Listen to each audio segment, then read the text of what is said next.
CBIയുടെ വിശ്വാസ്യത സംരക്ഷിക്കാനാണ് താൻ ശ്രമിച്ചതെന്നും നിസ്സാരമായ ആരോപണങ്ങളുടെ പേരിൽ തന്നെ പുറത്താക്കുകയായിരുന്നുവെന്നും അലോക് വർമ്മ. അലോക് വർമ്മയ്ക്കെതിരായ ആരോപണങ്ങളിൽ മിക്കതിനും തെളിവില്ലെന്നും തുടരന്വേഷണം ആവശ്യമാണെന്നുമുള്ള CVC റിപ്പോർട്ട് പരിഗണിച്ച് അദ്ദേഹത്തെ CBI തലപ്പത്ത് നിന്ന് മാറ്റിയത് അന്യായമാണെന്ന് കോൺഗ്രസ്. CBIയുടെ ഇടക്കാല ഡയറക്ടറായി നാഗേശ്വർ റാവു ചുമതലയേറ്റു. അതേസമയം സംസ്ഥാനത്തിനുള്ളിൽ CBI അന്വേഷണത്തിന് ഛത്തീസ്ഗഡ് സർക്കാരും അനുമതി നിഷേധിച്ചു. മാംസവ്യാപാരി മോയിൻ ഖുറേഷിക്ക് എതിരായ അന്വേഷണത്തിൽ അലോക് വർമ്മയുടെ ഇടപെടൽ സംശയാസ്പദം. IRCTC കേസിൽ മുഖ്യപ്രതികളെ രക്ഷിക്കാൻ ശ്രമിച്ചു. അഴിമതി ആരോപണമുള്ള ഉദ്യോഗസ്ഥരെ CBI തിരികെ കയറ്റാൻ ശ്രമിച്ചു. CBI ജോയിന്റ് ഡയറക്ടർക്കെതിരായ കേസിൽ നടപടികൾ വൈകിപ്പിച്ചു. തുടങ്ങിയ 10ഓളം ആരോപണങ്ങളാണ് ഉന്നതതല സമിതി പരിഗണിച്ചത്. എന്നാൽ ഇതിൽ മിക്കതിനും തെളിവില്ലെന്നും തുടരന്വേഷണം ആവശ്യമാണെന്നുമാണ് CVC റിപ്പോർട്ടിൽ പറയുന്നത്. ഈ റിപ്പോർട്ട് പരിഗണിച്ച് അലോക് വർമ്മയെ മാറ്റിയത് റഫേൽ വിഷയത്തിൽ CBI FIR രജിസ്റ്റർ ചെയ്യാൻ പോകുന്നു എന്ന ഭയം മോദിക്കുള്ളത് കൊണ്ടാണെന്നാണ് കോൺഗ്രസ് ആരോപിക്കുന്നത്. നിസ്സാരമായ ആരോപണങ്ങളുടെ പേരിൽ തന്നെ പുറത്താക്കുകയായിരുന്നു. CBIയുടെ വിശ്വാസം തകർക്കാനുള്ള ശ്രമങ്ങൾ നടക്കുന്നുണ്ടെന്നും സ്വതന്ത്രമായി CBI പ്രവർത്തിക്കണമെന്നും അലോക് വർമ്മ വ്യക്തമാക്കി. CBIയിൽ പുറമെ നിന്നുള്ള സ്വാധീനമുണ്ടായി. തന്നോട് ശത്രുതയുള്ള ഒരു ഉദ്യോഗസ്ഥന്റെ പരാതിയാണ് തനിക്കെതിരെ നടപടിയെടുത്തത്. തന്റെ നിലപാട് വിശദീകരിക്കാൻ അവസരം ലഭിച്ചില്ലെന്നും അലോക് വർമ്മ പറഞ്ഞു. പ്രശാന്ത് ഭൂഷൺ, അരുൺ ഷൂരി, യശ്വന്ത് സിൻഹ എന്നിവർ റഫേൽ ഇടപാടിന്റെ വിശദമായ രേഖകൾ സഹിതം CBIക്ക് പരാതി നൽകുകയും റഫേൽ ഇടപാടിനെ കുറിച്ച് അലോക് വർമ്മ പ്രതിരോധ മന്ത്രാലയത്തോട് വിശദീകരണം തേടുകയും ചെയ്തിരുന്നു. വലിയ രീതിയിൽ പ്രത്യാഘാതമുണ്ടാകുമെന്ന് മനസ്സിലാക്കിയാണ് മോദി അലോക് വർമ്മയെ പുറത്താക്കിയത്. സംസ്ഥാനത്തിനുള്ളിൽ CBI അന്വേഷണത്തിന് ആന്ധ്രാപ്രദേശിനും പശ്ചിമ ബംഗാളിനും പിന്നാലെ ഛത്തീസ്ഗഡും അനുമതി നിഷേധിച്ചു. ഈ തീരുമാനം അറിയിച്ച് സംസ്ഥാന മുഖ്യമന്ത്രി ഭൂപേഷ് ബാഗൽ കേന്ദ്ര സർക്കാരിന് കത്തയച്ചു. 2001 ഛത്തീസ്ഗഡ് സർക്കാർ CBIക്ക് അന്വേഷണാധികാരം നൽകി ഉത്തരവിറക്കിയത്. എന്നാൽ ഈ പുതിയ ഉത്തരവ് പ്രകാരം സംസ്ഥാനത്തിനകത്ത് അന്വേഷണത്തിനും റെയ്ഡിനും ഇനി മുതൽ പ്രത്യേക അനുമതി തേടേണ്ടി വരും. News bureau, Delhi. CBI special director Rakesh അസ്താനയ്ക്കെതിരായ FIR രജിസ്റ്റർ റദ്ദാക്കണമെന്നാവശ്യപ്പെട്ടുള്ള ഹർജിയിൽ ദില്ലി ഹൈക്കോടതി അല്പസമയത്തിനകം വിധി പറയും. FIR റദ്ദാക്കണമെന്നാവശ്യപ്പെട്ട അസ്താനയും കേസിലെ മറ്റൊരു പ്രതി DCP ദേവേന്ദ്രകുമാറും നൽകിയ ഹർജികളിലാണ് വിധിയുണ്ടാവുക. മാംസവ്യാപാരി മോയിൻ ഖുറേഷിക്കെതിരായ കള്ളപ്പണ കേസിൽ പ്രതി ചേർക്കാതിരിക്കാൻ ഹൈദരാബാദ് സ്വദേശിയായ സതീഷ് സനയിൽ നിന്ന് കോഴ വാങ്ങിയെന്നാണ് കേസ്. CBI തലപ്പത്ത് തർക്കങ്ങൾ മൂർച്ഛിക്കാൻ കാരണമായത് ഈ കേസാണ്. മുൻ CBI ഡയറക്ടർ അലോക് വർമ്മ വ്യക്തിവൈരാഗ്യം തീർക്കാൻ കെട്ടിച്ചമച്ചതാണ് കേസെന്ന് വാദത്തിനിടെ ഇരുവരും ആരോപിച്ചിരുന്നു. കോൺഗ്രസിനെ ഒഴിവാക്കി ഉത്തർപ്രദേശിൽ മഹാസഖ്യത്തിന് BSP-SP ധാരണ. മഹാസഖ്യ പ്രഖ്യാപനം അഖിലേഷ് യാദവും മായാവതിയും നാളെ നടത്തും. ഇരു പാർട്ടികളും 37 സീറ്റിൽ വീതവും RLD 2 സീറ്റിലും മത്സരിക്കും. NDAയുമായി ഇടഞ്ഞു നിൽക്കുന്ന ഘടകകക്ഷികൾക്കായി സഖ്യം വാതിൽ തുറന്നേക്കും.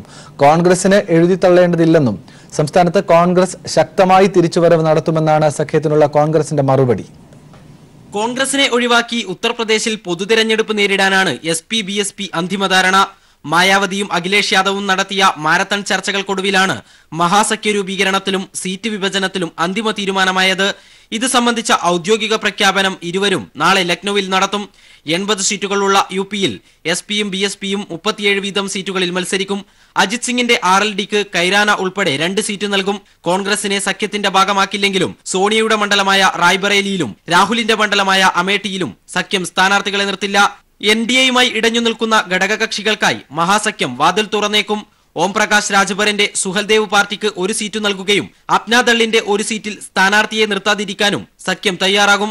പ്രധാനമന്ത്രി നരേന്ദ്രമോദിയുടെ മണ്ഡലമായ വാരണാസിയിൽ മഹാസഖ്യത്തിന്റെ സംയുക്ത സ്ഥാനാർത്ഥിയെ മത്സരിപ്പിക്കാനും തീരുമാനമായിട്ടുണ്ട്. സഖ്യത്തിൽ ഉൾപ്പെടുത്താത്ത സാഹചര്യത്തിൽ സ്വന്തം നിലയിൽ മത്സരിക്കാനാണ് കോൺഗ്രസിന്റെ ആലോചന. കോൺഗ്രസിനെ എഴുതിത്തള്ളേണ്ടതില്ലെന്നും സംസ്ഥാനത്ത് കോൺഗ്രസ് ശക്തമായ തിരിച്ചുവരവ് നടത്തുമെന്നുമുള്ള നിലപാടിലാണ് പാർട്ടി. 2014 ലോക്സഭാ തെരഞ്ഞെടുപ്പിൽ BJPക്ക് 71 സീറ്റുകൾ ലഭിച്ച ഉത്തർപ്രദേശിൽ മഹാസഖ്യം വരുന്നതോടെ ലോക്സഭാ തെരഞ്ഞെടുപ്പിൽ BJPക്ക് കാര്യങ്ങൾ എളുപ്പമാകില്ലെന്ന് വ്യക്തമായി. News bureau, Delhi. ലോക്സഭാ തീയതി പ്രഖ്യാപിക്കാനുള്ള മുന്നൊരുക്കങ്ങൾ വിലയിരുത്താൻ കേന്ദ്ര തെരഞ്ഞെടുപ്പ് കമ്മീഷന്റെ യോഗം ദില്ലിയിൽ ആരംഭിച്ചു. 2014 സമാനമായ രീതിയിൽ 9 ഘട്ടമായി തെരഞ്ഞെടുപ്പ് നടത്തണമോ എന്ന കാര്യത്തിലും ചർച്ച നടക്കും. ഇന്നും നാളെയുമായി 2 ദിവസമാണ് യോഗം. ആദ്യഘട്ട വോട്ടെടുപ്പ് നടക്കുന്നതിന് 72 മണിക്കൂർ മുൻപ് രാഷ്ട്രീയ പാർട്ടികൾ പ്രകടന പത്രിക പുറത്തിറക്കണമെന്നും തെരഞ്ഞെടുപ്പ് കമ്മീഷൻ നിർദ്ദേശം നൽകിയേക്കും. 5 മാസത്തിനുള്ളിൽ പുതിയ സർക്കാർ കേന്ദ്രത്തിൽ സത്യപ്രതിജ്ഞ ചെയ്യാനുള്ള ഒരുക്കങ്ങൾക്ക് തുടക്കമിടുന്ന നിർണായക യോഗമാണ് കേന്ദ്ര തെരഞ്ഞെടുപ്പ് കമ്മീഷൻ നടത്തുന്നത്. എല്ലാ സംസ്ഥാന തെരഞ്ഞെടുപ്പ് കമ്മീഷണർമാരും സന്നിഹിതരായ യോഗത്തിൽ ജനപ്രാതിനിധ്യ നിയമത്തിലെ ചട്ടങ്ങളിൽ മാറ്റം, ലോക്സഭാ വോട്ടിംഗ് ഘട്ടങ്ങൾ എന്നിവയാണ് ചർച്ചാ വിഷയം. 2014 9 ഘട്ടമായാണ് പൊതുതെരഞ്ഞെടുപ്പ് നടന്നത്. സമാനമായ രീതിയിൽ ഇത്തവണയും തെരഞ്ഞെടുപ്പ് നടത്തണമോ എന്ന കാര്യത്തിലും തീരുമാനമെടുക്കും. തെരഞ്ഞെടുപ്പ് ചട്ടത്തിലെ മാറ്റങ്ങൾ സംബന്ധിച്ച് ഡെപ്യൂട്ടി ഇലക്ഷൻ കമ്മീഷണർ ഉമേഷ് സിൻഹയുടെ നേതൃത്വത്തിലുള്ള 14 അംഗ സമിതി തയ്യാറാക്കിയ റിപ്പോർട്ട് കഴിഞ്ഞ ദിവസം മുഖ്യ തെരഞ്ഞെടുപ്പ് കമ്മീഷണർക്ക് സമർപ്പിച്ചിരുന്നു. ആദ്യഘട്ട വോട്ടെടുപ്പിന് 72 മണിക്കൂറിന് മുമ്പ് രാഷ്ട്രീയ പാർട്ടികൾ പ്രകടന പത്രിക പുറത്തിറക്കണമെന്നതാണ് പ്രധാന നിർദ്ദേശം. 2014 തെരഞ്ഞെടുപ്പ് സമയത്ത് ആദ്യഘട്ട വോട്ടിംഗ് നടക്കുമ്പോഴാണ് BJP പ്രകടന പത്രിക പുറത്തിറക്കിയത്. ഇത് ഏറെ വിവാദമായിരുന്നു. വോട്ടർമാരെ സ്വാധീനിക്കുന്ന നടപടിയാണെന്ന് ചൂണ്ടിക്കാട്ടി മറ്റു പാർട്ടികൾ കമ്മീഷനെ സമീപിക്കുകയും ചെയ്തു. നിശബ്ദ പ്രചാരണ സമയത്ത് സ്ഥാനാർത്ഥികൾ മാധ്യമങ്ങൾക്ക് അഭിമുഖം നൽകുന്നത് നിരോധിക്കണം, ഈ സമയത്ത് വോട്ടർമാരെ നേരിട്ട് കാണുന്ന നിർത്തണം തുടങ്ങിയ നിർദ്ദേശങ്ങളും റിപ്പോർട്ടിലുണ്ട്. 2 ദിവസമായി നടക്കുന്ന യോഗത്തിൽ കേന്ദ്ര തെരഞ്ഞെടുപ്പ് കമ്മീഷൻ ഇക്കാര്യത്തിൽ അന്തിമ തീരുമാനം കൈക്കൊള്ളും. News bureau, Delhi. കേന്ദ്രത്തിൽ ഭരണമാറ്റത്തിന് കോൺഗ്രസ് ഒറ്റയ്ക്ക് വിചാരിച്ചാൽ നടക്കില്ലെന്ന് AK ആന്റണി. കേരളത്തിലെ പരമ്പരാഗത വോട്ടുകൾ കോൺഗ്രസിന് നഷ്ടമായെന്നും സഹകരിക്കാൻ കഴിയുന്നവരുമായി ധാരണയുണ്ടാക്കുമെന്നും AK ആന്റണി പറഞ്ഞു. തിരുവനന്തപുരത്ത് KPCC ഭാരവാഹികളുടെ സംയുക്ത യോഗത്തിലാണ് AK ആന്റണി ഇക്കാര്യങ്ങൾ ഓർമ്മപ്പെടുത്തിയത്. ഈ വർഷം ഒരു കുരുക്ഷേത്ര യുദ്ധത്തിന്റെ വർഷമാണ്. ഇന്ത്യയുടെ ഭാവി നിശ്ചയിക്കാൻ പോകുന്ന ഇലക്ഷൻ, ഇന്ത്യൻ ജനാധിപത്യത്തിൻ്റെ, ഇന്ത്യയുടെ ബഹുസ്വരതയുടെ, ഇന്ത്യയുടെ അടിസ്ഥാന മൂല്യങ്ങളുടെ, അങ്ങനെ ഭരണഘടന സംരക്ഷിക്കാനുള്ള ഒരു പ്രധാനപ്പെട്ട യുദ്ധമാണ് നടക്കാൻ പോകുന്നത്. ദേശീയ മൂല്യങ്ങൾ, അടിസ്ഥാന മൂല്യങ്ങൾ സംരക്ഷിക്കാനുള്ള ഒരു യുദ്ധമാണ് നടക്കാൻ പോകുന്നത്. ഇത്തവണ നമുക്ക് കൈപ്പിഴ പറ്റിയാൽ, ഇന്ത്യയിലെ ജനാധിപത്യ മതേതരവാദികൾക്ക് കൈപ്പിഴ പറ്റിയാൽ, രണ്ടാമതൊരിക്കൽ കൂടി ഇന്ന് രാജ്യം ഭരിക്കുന്ന RSS നിയന്ത്രിക്കുന്ന ഒരു ഗവൺമെൻറ് കണ്ടിട്ട് വന്നാൽ ആദ്യം തകർക്കാൻ പോകുന്നത് ഇന്ത്യയുടെ ഭരണഘടനയായിരിക്കും. BJP ദേശീയ കൗൺസിൽ യോഗം ദില്ലിയിൽ പുരോഗമിക്കുന്നു. ലോക്സഭാ തെരഞ്ഞെടുപ്പിന്റെ മുന്നൊരുക്കങ്ങൾക്കായാണ് യോഗം ചേരുന്നത്. രാജ്യത്തിന്റെ വിവിധ ഭാഗങ്ങളിൽ നിന്നുള്ള 12,000-ഓളം പ്രതിനിധികൾ 2 ദിവസം നീണ്ടു നിൽക്കുന്ന കൗൺസിലിൽ പങ്കെടുക്കും. രാംലീല മൈതാനിയിൽ നടക്കുന്ന കൗൺസിൽ യോഗത്തിൽ പ്രധാനമന്ത്രി നരേന്ദ്രമോദിയും പാർട്ടി അധ്യക്ഷൻ അമിത്ഷായും പ്രതിനിധികളെ അഭിസംബോധന ചെയ്യും. വൈകിട്ട് ദേശീയ നിർവാഹക സമിതി യോഗത്തിൽ അമിത്ഷാ പ്രസംഗിക്കും. നാളെ രാവിലെ മുതൽ നടക്കുന്ന ദേശീയ കൗൺസിൽ യോഗത്തിൽ നരേന്ദ്രമോദി മുഴുവൻ സമയവും പങ്കെടുക്കും. വിവിധ സംസ്ഥാനങ്ങളിലെ തെരഞ്ഞെടുപ്പ് സഖ്യം, ലോക്സഭാ മണ്ഡലങ്ങളിലെ പ്രവർത്തനങ്ങൾ, തെരഞ്ഞെടുപ്പ് തന്ത്രം എന്നിവ കൗൺസിലിൽ ചർച്ചയാകും. 2011 തടവുകാരെ വിട്ടയച്ച സർക്കാർ ഉത്തരവ് ഹൈക്കോടതി റദ്ദാക്കിയത് 209 തടവുകാരെ വിട്ടയച്ച നടപടി. 10 വർഷം തടവ് അനുഭവിച്ചവരെയാണ് 2011 വിട്ടയച്ചത്. ഇവരുടെ വിവരങ്ങൾ ഗവർണർ പരിശോധിക്കണമെന്നും വിട്ടയക്കപ്പെട്ടവർ ബാക്കി തടവ് അനുഭവിക്കണമെന്നും കോടതി പറഞ്ഞു. 10 വർഷത്തിലധികം തടവ് ശിക്ഷ അനുഭവിച്ചവർക്ക് ഇളവ് അനുവദിച്ചുകൊണ്ടുള്ള 2011 സർക്കാർ ഉത്തരവ് കോടതി റദ്ദാക്കി. തടവുകാർക്ക് ശിക്ഷ ഇളവ് നൽകാൻ സർക്കാരിന് അധികാരമുണ്ടെങ്കിലും അതിന് മതിയായ കാരണങ്ങൾ വേണമെന്ന് കോടതി ചൂണ്ടിക്കാട്ടി. 2011 ഉത്തരവിൽ മതിയായ കാരണങ്ങൾ ഇല്ലാതെയും ചിലരെ വിട്ടയച്ചുവെന്നും കോടതി വിലയിരുത്തി. ഈ സാഹചര്യത്തിൽ ഇളവ് ലഭിച്ചവരുടെ പട്ടിക സർക്കാർ പുനഃപരിശോധിക്കണം. ഇക്കാര്യത്തിൽ 6 മാസത്തിനകം ഗവർണർ തീരുമാനമെടുക്കണം. പരിശോധനയ്ക്ക് ശേഷം യോഗ്യതയില്ലെങ്കിൽ ശേഷിക്കുന്ന ശിക്ഷാ കാലയളവ് വിട്ടയക്കപ്പെട്ടവർ അനുഭവിക്കേണ്ടി വരുമെന്നും കോടതി വ്യക്തമാക്കി. 2011 ഗാന്ധി ജയന്തിയോടനുബന്ധിച്ചായിരുന്നു തടവുകാർക്ക് ശിക്ഷാ ഇളവ് പ്രഖ്യാപിച്ചത്. News bureau, Kochi. അയോഗ്യനാക്കിയ ഹൈക്കോടതി നടപടി ചോദ്യം ചെയ്ത് മുസ്ലിം ലീഗ് നേതാവ് KM ഷാജി സമർപ്പിച്ച ഹർജിയിൽ മുൻ ഉത്തരവ് ആവർത്തിച്ച് സുപ്രീംകോടതി. ഷാജിക്ക് നിയമസഭാ സമ്മേളനത്തിൽ പങ്കെടുക്കാമെന്നും ആനുകൂല്യങ്ങൾ ലഭിക്കില്ലെന്നും കോടതി ഉത്തരവിട്ടു. വോട്ടെടുപ്പിൽ പങ്കെടുക്കാൻ കഴിയില്ല. തെരഞ്ഞെടുപ്പിൽ വർഗീയ പ്രചരണം നടത്തിയ സംഭവത്തിൽ KM ഷാജിയെ അയോഗ്യനാക്കിയ ഹൈക്കോടതി ഉത്തരവ് ചോദ്യം ചെയ്തുള്ള ഹർജിയിൽ മുൻ ഉത്തരവ് ആവർത്തിച്ച് സുപ്രീം കോടതി. നിയമസഭാ സമ്മേളനത്തിൽ പങ്കെടുക്കാമെന്നും എന്നാൽ ആനുകൂല്യങ്ങൾ ലഭിക്കില്ലെന്നും ഉത്തരവിട്ടു. നിയമസഭാ വോട്ടെടുപ്പിൽ പങ്കെടുക്കാൻ കഴിയില്ലെന്ന മുൻ ഉത്തരവും കോടതി ആവർത്തിച്ചു. അഴീക്കോട് മണ്ഡലത്തിൽ നിന്നുള്ള CPIM പ്രവർത്തകൻ TV ബാലൻ നൽകിയ ഹർജിയിലാണ് ഹൈക്കോടതി ഷാജിയുടെ തെരഞ്ഞെടുപ്പ് റദ്ദാക്കി രണ്ടാമത്തെ ഉത്തരവ് പുറപ്പെടുവിച്ചത്. എതിർ സ്ഥാനാർത്ഥി MV നികേഷ് കുമാർ നൽകിയ ഹർജിയിൽ നേരത്തെ ഹൈക്കോടതി തെരഞ്ഞെടുപ്പ് റദ്ദാക്കിക്കൊണ്ട് ഉത്തരവിട്ടിരുന്നു. ഇതിനെതിരായ ഹർജി പരിഗണിച്ച സുപ്രീം കോടതി നേരത്തെ ഷാജിക്ക് നിയമസഭാ സമ്മേളനത്തിൽ പങ്കെടുക്കാൻ അനുമതി നൽകിയിരുന്നു. അഴീക്കോട് തെരഞ്ഞെടുപ്പും MLA സ്ഥാനവും റദ്ദാക്കിയ ഹൈക്കോടതി നടപടി ചോദ്യം ചെയ്ത് ഷാജി സമർപ്പിച്ച 2 ഹർജികളും ഒരുമിച്ച് പരിഗണിക്കാൻ ജസ്റ്റിസ് AK സിക്രി അധ്യക്ഷനായ ബെഞ്ച് തീരുമാനിച്ചു. തെരഞ്ഞെടുപ്പ് നേട്ടത്തിനായി വർഗീയ വിദ്വേഷം പരത്തുന്ന ലഘുലേഖ പ്രചരിപ്പിച്ചതിനാണ് KM ഷാജിയെ ഹൈക്കോടതി അയോഗ്യനാക്കിയത്. അമുസ്ലിമിന് വോട്ട് ചെയ്തതെന്നും അവർ ചെകുത്താന്റെ കൂടെ അന്തിയുറങ്ങേണ്ടവരാണെന്നും മുസ്ലിമായ ഷാജിക്ക് വോട്ട് ചെയ്യണമെന്നും അഭ്യർത്ഥിച്ചുള്ള ലഘുലേഖയാണ് ഷാജി വിതരണം ചെയ്തത്. News bureau, Delhi. കരിമണൽ സംസ്ഥാനത്തിന്റെ സമ്പത്തെന്ന വ്യവസായ മന്ത്രി ഇ പി ജയരാജൻ. കരിമണൽ ഖനനത്തിൽ അശാസ്ത്രീയതയുണ്ടോ എന്നത് പരിശോധിക്കും. സമരത്തിന് പിന്നിൽ നാട്ടുകാർ തന്നെയാണോ എന്നതും പരിശോധിക്കേണ്ട കാര്യമാണെന്ന് മന്ത്രി തിരുവനന്തപുരത്ത് പ്രതികരിച്ചു. തീർച്ചയായും പരിശോധിക്കാം. അത് IRU ആണ് അവിടെ മൈനിങ് നടത്തുന്നത്. പക്ഷേ മൈനിങ് നടത്തുന്നതിൽ അങ്ങനെ പ്രത്യേകിച്ച് പരാതി ഉണ്ടാകേണ്ട ഒരു കാര്യം കാണുന്നില്ല. അത് പരിശോധിച്ച് എന്താണെന്ന് നോക്കി. ഈ കരിമണൽ എന്ന് പറയുന്നത് പ്രകൃതി നമുക്ക് തരുന്നൊരു വൻ സമ്പത്താണ്. ഇപ്പം അതിന് വളരെ ചെറിയ ശതമാനം ശേഖരിക്കാൻ സാധിക്കുന്നു. ഞാൻ നോക്കാം എന്താണെന്നതിൽ പരിശോധിക്കുക, എന്താണ് അശാസ്ത്രീയത എന്നുള്ളത് പരിശോധിച്ച് അശാസ്ത്രീയമായിട്ടൊന്നും ചെയ്യാൻ പാടില്ല എന്നുള്ളതാണ്. സയന്റിഫിക്കായി വളരെ എളുപ്പം ചെയ്ത് ബുദ്ധിമുട്ടില്ലാതെ തന്നെ കാര്യങ്ങൾ ചെയ്യാൻ സാധിക്കും. പിന്നെ എന്താണ് അവിടെ സംഭവിച്ചതെന്നുള്ളത് ഞാൻ പരിശോധിക്കാം. നാട്ടുകാർ തന്നെയാണോ പറയുന്നത് എന്നുള്ളത് കൂടി ഒന്ന് വെരിഫൈ ചെയ്താണ്. ആലപ്പാട്ടെ കരിമണൽ ഖനനത്തിൽ പൊതുമേഖലാ സ്ഥാപനത്തിനെതിരായ നീക്കം ഗവൺമെന്റ് അനുവദിക്കില്ലെന്ന് മന്ത്രി ജെ മേഴ്സിക്കുട്ടിയമ്മ. കടൽ തീരം സംരക്ഷിച്ചുകൊണ്ട് ഖനനം എന്നതാണ് സർക്കാർ നയമെന്നും സ്വകാര്യ വ്യക്തികൾക്ക് ഖനനത്തിന് അനുമതി നൽകില്ലെന്നും മേഴ്സിക്കുട്ടിയമ്മ അറിയിച്ചു. ഇടവേള. ഒരു പ്രധാന വാർത്ത കൂടി ഇപ്പോൾ ഹൈക്കോടതിയിൽ നിന്ന് നമുക്ക് ലഭിക്കുന്നുണ്ട്. പത്തനംതിട്ട ജില്ലയിൽ പ്രവേശിക്കാൻ അനുവദിക്കണമെന്നാവശ്യപ്പെട്ട് കോടതിയിലെത്തിയ കെ സുരേന്ദ്രന് കോടതിയുടെ വിമർശനം. ശബരിമലയിൽ സ്ഥിതിഗതികൾ ശാന്തമാണെന്നും അത് നശിപ്പിക്കാനാണോ പോകുന്നതെന്നും സുരേന്ദ്രനോട് കോടതി ചോദിച്ചു. സുരേന്ദ്രനെ ഇളവ് അനുവദിക്കരുതെന്ന് പോലീസും കോടതിയിൽ ആവശ്യപ്പെട്ടു. ഹർജി കോടതി തിങ്കളാഴ്ച പരിഗണിക്കും. സാലി മുഹമ്മദ് ചേരുന്നുണ്ട് ഹൈക്കോടതിയിൽ നിന്ന്. സാലി, നമുക്ക് നേരത്തെ തന്നെ അറിയാം കെ സുരേന്ദ്രന്റെ വിവിധ ചെയ്തികളുമായി ബന്ധപ്പെട്ട് വലിയ വിമർശനങ്ങൾ ഹൈക്കോടതി നേരത്തെ തന്നെ നടത്തിയതാണ്. ഇപ്പോൾ എന്താണ് ഈ വാർത്തയുടെ വിശദാംശങ്ങൾ? ആനന്ദ്, നമുക്കറിയാം സന്നിധാനത്ത് പേരക്കുട്ടിയുടെ ചോറൂണിനെത്തിയ 52കാരി ആക്രമിച്ച കേസിൽ സുരേന്ദ്രൻ അറസ്റ്റിലായിരുന്നു. അതിനെ തുടർന്ന് ഹൈക്കോടതിയിൽ സമീപിച്ചു. ഹൈക്കോടതി കർശന ഉപാധികളോട് ജാമ്യം നൽകുകയും ചെയ്തിരുന്നു. അതിൽ ഏറ്റവും പ്രധാനപ്പെട്ട ഉപാധി പത്തനംതിട്ട ജില്ലയിൽ പ്രവേശിക്കരുത് എന്നുള്ളതായിരുന്നു. അതായത് പത്തനംതിട്ട ജില്ല നമുക്കറിയാം ശബരിമല സ്ഥിതി ചെയ്യുന്ന പ്രദേശം ജില്ല കൂടിയാണ്. അപ്പോൾ പത്തനംതിട്ട ജില്ലയിൽ പ്രവേശിക്കരുത് എന്ന് കോടതി പറഞ്ഞതോടുകൂടി സുരേന്ദ്രന് ശബരിമലയിൽ എത്താൻ കഴിയാത്തൊരു സാഹചര്യം ഇപ്പോഴുണ്ടായിരുന്നു. ഇതിനെ തുടർന്നാണ് ഈ സീസണിൽ തന്നെ, അതായത് മകരവിളക്ക് മഹോത്സവത്തോടനുബന്ധിച്ച് തനിക്ക് സന്നിധാനത്ത് പോകാൻ താല്പര്യമുണ്ട്, അതുകൊണ്ട് ഈ ജാമ്യ വ്യവസ്ഥയിൽ ഇളവ് വേണം എന്നാവശ്യപ്പെട്ടുകൊണ്ടുള്ള ഒരു ഹർജിയാണ് സുരേന്ദ്രൻ ഹൈക്കോടതി നൽകിയിരുന്നത്. അത് ഇന്നലെ നൽകി, ഇന്ന് ബെഞ്ചിലെത്തി. അപ്പോൾ കോടതി വാക്കാൽ ചോദിച്ചൊരു ചോദ്യമുണ്ട്. ശബരിമലയിൽ സ്ഥിതിഗതികൾ ശാന്തമാണല്ലോ, അത് നശിപ്പിക്കാനാണോ ഇനിയും പോകുന്നത് എന്നായിരുന്നു ഹർജി പരിഗണിച്ചുകൊണ്ട് ജസ്റ്റിസ് രാജാ വിജയരാഘവൻ ചോദിച്ചത്. ഏതായാലും അത് പറഞ്ഞ് അത്രയും ഒരു വാക്കാൽ പരാമർശത്തോടുകൂടി ഹർജി തിങ്കളാഴ്ചത്തേക്ക് പരിഗണിക്കാൻ മാറ്റിവെക്കുകയും ചെയ്തു. പ്രോസിക്യൂഷൻ ശക്തമായി ഇതിനെ എതിർത്തു. കാരണം ഒരു കാരണവശാലും ഇപ്പോഴത്തെ സാഹചര്യത്തിൽ സുരേന്ദ്രനെ സന്നിധാനത്തേക്ക് അല്ലെങ്കിൽ ശബരിമലയിലേക്കോ പ്രവേശിക്കാൻ അനുവദിക്കരുത്, അതായത് ജാമ്യവ്യവസ്ഥയിൽ ഇളവ് അനുവദിക്കരുത് എന്ന കർശന നിലപാടാണ് പോലീസ് സ്വീകരിച്ചിരിക്കുന്നത്. പോലീസിന്റെ, അതായത് പ്രോസിക്യൂഷന്റെ പ്രാഥമിക വാദവും കോടതി കേട്ടിട്ടുണ്ട്.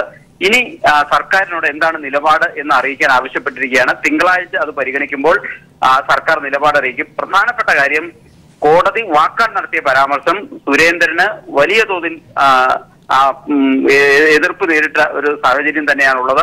അതായത് ശബരിമലയിൽ സ്ഥിതിഗതികൾ ശാന്തമാണ്, അത് നശിപ്പിക്കാനാണോ ഇനിയും പോകുന്നത് എന്നാണ് ജസ്റ്റിസ് രാജാ വിജയരാഘവൻ സുരേന്ദ്രന്റെ അഭിഭാഷകനോട് ചോദിച്ചത്. അതിനോട് ജസ്റ്റിസിന്റെ ചോദ്യത്തോട് സുരേന്ദ്രന്റെ അഭിഭാഷകൻ പ്രതികരിച്ചില്ല. ഏതായാലും തിങ്കളാഴ്ച ഈ ഹർജി വീണ്ടും പരിഗണിക്കും. അപ്പോൾ സർക്കാർ നിലപാട് അറിയിക്കും. എന്തെങ്കിലും എതിർവാദം ഉണ്ടെങ്കിൽ സുരേന്ദ്രന്റെ അഭിഭാഷകനെ അറിയിക്കാം. പക്ഷേ കോടതിയിൽ നിന്ന് ഇപ്പോൾ ഉണ്ടായിരിക്കുന്ന തിരിച്ചടി വലിയ തിരിച്ചടി തന്നെയാണ് സുരേന്ദ്രനെ BJPയെ സംബന്ധിച്ചിടത്തോളം. കടുത്ത പരാമർശം ഈ ഹർജി പരിഗണിച്ച ഘട്ടത്തിൽ തന്നെ ജഡ്ജിയിൽ നിന്നുണ്ടായി എന്നുള്ളത് വലിയ തിരിച്ചടിയായി തന്നെയാണ് നിയമവിദഗ്ധർ ചൂണ്ടിക്കാണിക്കുന്നത്. സാലി സൂചിപ്പിച്ചതുപോലെ നമുക്കറിയാം കുറച്ചധികം ദിവസം വിവിധ അക്രമങ്ങളുമായി ബന്ധപ്പെട്ട് ശബരിമലയിൽ നടത്തിയ അക്രമങ്ങളുമായി ബന്ധപ്പെട്ടാണ് സുരേന്ദ്രൻ കസ്റ്റഡിയിലാവുന്നത്. കസ്റ്റഡിയിലായി ശബരിമലയിലെ തന്നെ പല വിഷയങ്ങളിലും ആസൂത്രണം നൽകിയ നേതാവെന്ന നിലയിൽ കെ സുരേന്ദ്രന് പങ്കുണ്ടെന്ന് കോടതിയും പോലീസും ഒക്കെ കണ്ടെത്തുകയായിരുന്നു. പിന്നെ സംസ്ഥാനത്തിന്റെ വിവിധ ഭാഗങ്ങളിൽ നടന്ന അക്രമങ്ങൾ കൂടെ ഫയൽ ചെയ്യുന്നതോടുകൂടിയാണ് ജയിലിൽ നിന്ന് പുറത്തിറങ്ങാൻ കഴിയാത്ത സാഹചര്യം സുരേന്ദ്രൻ ഉണ്ടായത്. പക്ഷേ കർശനമായ ഉപാധി തീർച്ചയായും സാലി സൂചിപ്പിച്ചതുപോലെ ഈ ഘട്ടത്തിൽ സന്നിധാനത്തേക്കോ ശബരിമലയിലേക്കോ പ്രവേശിക്കാതിരിക്കാൻ പത്തനംതിട്ടയിലേക്ക് പോകരുത് എന്നായിരുന്നു. ഇപ്പോൾ സാലി സൂചിപ്പിച്ചതുപോലെ പത്തനംതിട്ടയിൽ പ്രവേശിക്കാൻ അനുവദിക്കണം എന്ന് സുരേന്ദ്രൻ ആവശ്യപ്പെടുന്നത് ഏതെങ്കിലും തരത്തിലുള്ള ആഗ്രഹം പ്രകടിപ്പിച്ചുകൊണ്ടാണോ? അത് ശബരിമലയിലേക്ക് പോകാനും അയ്യപ്പ ദർശനം നടത്തണം എന്ന വൈകാരികമായ ഒരു ആവശ്യമൊക്കെ കോടതിയോട് പറഞ്ഞിട്ടുണ്ടോ സുരേന്ദ്രൻ? ആനന്ദ്, തീർച്ചയായും ഹർജിയിലെ ഏറ്റവും പ്രധാന കണ്ടന്റ് അത് തന്നെയാണ്. മകരവിളക്ക് മഹോത്സവം നടക്കുകയാണ്. ആ സാഹചര്യത്തിൽ എനിക്ക് ശബരിമലയിൽ പോകണം, സന്നിധാനത്ത് പോകണം. അതുകൊണ്ട് ജാമ്യവ്യവസ്ഥയിൽ ഇളവ് വേണം. പത്തനംതിട്ട ജില്ലയിൽ പ്രവേശിക്കരുതെന്ന ഉപാധിയിൽ ഇളവ് നൽകണം എന്നുള്ളത് തന്നെയാണ് സുരേന്ദ്രന്റെ ആവശ്യം. അത് കേട്ടിട്ടാണ് കോടതി ചോദിച്ചത്. അല്ലെങ്കിൽ ആ ഹർജി വായിച്ചിട്ടാണ് ജസ്റ്റിസ് രാജാ വിജയരാഘവൻ വാക്കാൽ ചോദിച്ചത്. ശബരിമലയിൽ സമാധാനാന്തരീക്ഷൻ നശിപ്പിക്കാനാണോ, ഇപ്പോൾ സ്ഥിതിഗതികൾ അവിടെ ശാന്തമാണല്ലോ, അത് ഇല്ലാതാക്കാനാണോ താങ്കൾ പോകുന്നത് എന്നാണ് സുരേന്ദ്രനോട് കോടതി ചോദിച്ചത്. വലിയ തിരിച്ചടി എന്ന് തന്നെ നമുക്കിതിനെ വിശേഷിപ്പിക്കാം. വരും ദിവസങ്ങളിൽ ഏതായാലും ഇതിന്മേൽ വിശദമായ വാദം നടക്കും. അപ്പോൾ എന്താണ് കോടതി നിലപാട് സ്വീകരിക്കുക എന്നുള്ളത് വ്യക്തമല്ല. എങ്കിലും പ്രോസിക്യൂഷൻ അതിശക്തമായി എതിർത്തിട്ടുണ്ട്. ഈ സീസണിൽ ഇയാളെ ഒരു കാരണവശാലും സന്നിധാനത്ത് പ്രവേശിപ്പിക്കരുത്, സമാധാന അന്തരീക്ഷം തകർക്കാനുള്ള ബോധപൂർവമായ ശ്രമത്തിന്റെ ഭാഗമാണ് ഈ ഹർജി എന്ന് തന്നെ പോലീസ് കോടതിയിൽ വാദിക്കുന്നുണ്ട്. അതും കോടതി പരിഗണിക്കും. ഏതായാലും സർക്കാരിന്റെ നിലപാടും സർക്കാർ തിങ്കളാഴ്ച അറിയിക്കും. അതിനുശേഷമായിരിക്കും ഇക്കാര്യത്തിൽ വിശദമായ വാദം കേൾക്കലും വിധി പറയലും ഉണ്ടാവുക. ചുരുക്കത്തിൽ നമുക്കറിയാം 20-ാം തീയതി മകരവിളക്ക് മഹോത്സവത്തോടനുബന്ധിച്ച് നട അടയ്ക്കും. അതിനു മുമ്പ് ഈ കേസിൽ ഒരു തീർപ്പുണ്ടാകാനോ ഈ സീസണിൽ തന്നെ സുരേന്ദ്രന് ശബരിമലയിൽ പോകാനോ കഴിയും എന്ന് ഇപ്പോൾ നമുക്ക് പ്രതീക്ഷിക്കുക വയ്യ. കാരണം ഏതാനും ദിവസങ്ങൾ മാത്രമാണ് ഇനി നട അടയ്ക്കാനുള്ളൂ. അതിനിടയിൽ ഈ കേസിൽ തീർപ്പുണ്ടാക്കുക സാധാരണ നിലയിൽ കോടതി നടപടിക്രമങ്ങളുടെ വേഗത അനുസരിച്ച് നോക്കുമ്പോൾ സാധാരണ നിലയിൽ സാധ്യമല്ല എന്ന് തന്നെ മനസ്സിലാക്കണം. അതിൽ ഏറ്റവും പ്രധാനപ്പെട്ടത് ഇപ്പോൾ ഉണ്ടായിരിക്കുന്ന ഈ കോടതിയിൽ നിന്നുണ്ടായിരിക്കുന്ന വാക്കാൽ പരാമർശം നൽകുന്ന തിരിച്ചടി തന്നെയാണ്.